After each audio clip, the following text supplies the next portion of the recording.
RSS ಪಥ ಸಂಚಲನದ ನಂತರ ಚಿತ್ತಾಪುರದಲ್ಲಿ ಭೀಮಾ ನಡೆ ಪಥ ಸಂಚಲನ ಜೋರಾಗಿದೆ.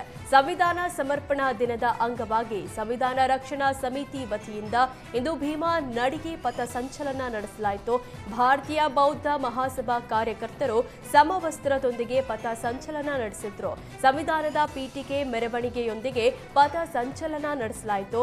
600 ಜನರು ನೀಲಿ ಬಣ್ಣದ ಟೋಪಿಗೆ ಬಿಳಿ ಸೇರಿಯ ಸಮವಸ್ತ್ರದೊಂದಿಗೆ ಪಥ ಸಂಚಲನದಲ್ಲಿ ಭಾಗಿಯಾಗಿದ್ರು.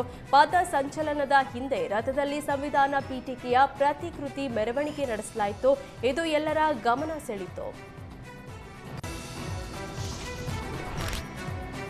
ರಾಜ್ಯದ ವಿವಿಧ ಇಲಾಖೆಗಳಲ್ಲಿರುವ ಖಾಲಿ ಸರ್ಕಾರಿ ಹುದ್ದೆಗಳನ್ನು ತಕ್ಷಣ ಭರ್ತಿ ಮಾಡಬೇಕೆಂದು ಆಗ್ರಹಿಸಿ ಧಾರವಾಡದಲ್ಲಿ ಪ್ರತಿಭಟನೆ ನಡೆಸಲಾಯಿತು. ರಾಜ್ಯದಲ್ಲಿ ಖಾಲಿ ಇರುವ 2.84 ಲಕ್ಷ ಸರ್ಕಾರಿ ಹುದ್ದೆಗಳನ್ನು ತಕ್ಷಣ ಭರ್ತಿ ಮಾಡಬೇಕು ಮತ್ತು ಕೇಂದ್ರ ಸರ್ಕಾರವೂ ಸಹ ಖಾಲಿ ಹುದ್ದೆಗಳನ್ನು ಭರಿಸಬೇಕು ಅಂತ ಆಗ್ರಹಿಸಿ ವಿದ್ಯಾರ್ಥಿಗಳು ಪ್ರತಿಭಟನೆ ನಡೆಸಿದ್ರು. ಧಾರವಾಡದ ಶ್ರೀನಗರ ಬಳಿ ವಿದ್ಯಾರ್ಥಿಗಳು ಪ್ರತಿಭಟಿಸಿದ್ರು. ಸರ್ಕಾರದಲ್ಲಿ ಖಾಲಿ ಇರುವ ಹುದ್ದೆಗಳಿಗೆ ನೇಮಕಾತಿಯಲ್ಲಿ ವಿಳಂಬಕ್ಕೆ ಆಕ್ರೋಶ ಹೊರಹಾಕಿದ್ರು. ವಿದ್ಯಾರ್ಥಿಗಳ ಪ್ರತಿಭಟನೆಗೆ ರೈತ ಸಂಘ ಕೂಡ ಸಾಥ್ ನೀಡಿತ್ತು. ಪ್ರತಿಭಟನೆ ತೀವ್ರಗೊಳ್ಳುತ್ತಿದ್ದಂತೆ ಪೊಲೀಸರು ಪ್ರತಿಭಟನಾಕಾರರನ್ನ ವಶಕ್ಕೆ ಪಡೆದ್ರು.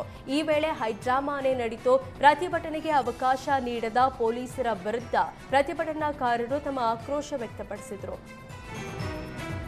ಸ್ಥಳೀಯ ಸಾರ್ವಜನಿಕರು ಏನಿದ್ದಾರೆ ಅವರು ಕೂಡ ಭಾಳ ದೊಡ್ಡ ಸಂಖ್ಯೆಯಲ್ಲಿದ್ದಾರೆ. ಹಿರಿಯ ನಾಗರಿಕರಿದ್ದಾರೆ.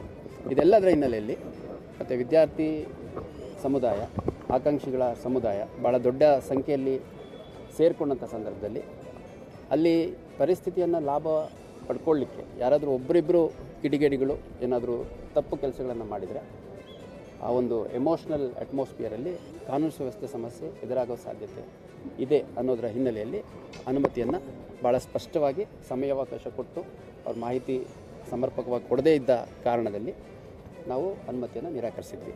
ಅಷ್ಟಾಗಿಯೂ ಕೂಡ ಇವತ್ತು ಸುಮಾರು 150ರಿಂದ 200 ಜನ ಇಲ್ಲಿ ಶ್ರೀನಗರ ಸರ್ಕಲಲ್ಲಿ ಸೇರಿಕೊಂಡಿದ್ದರು.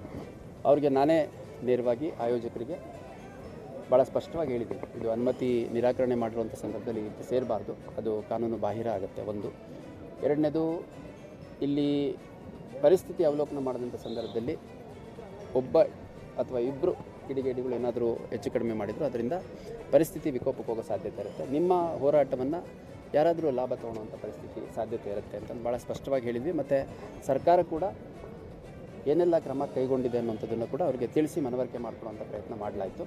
ಇಲ್ಲಿನ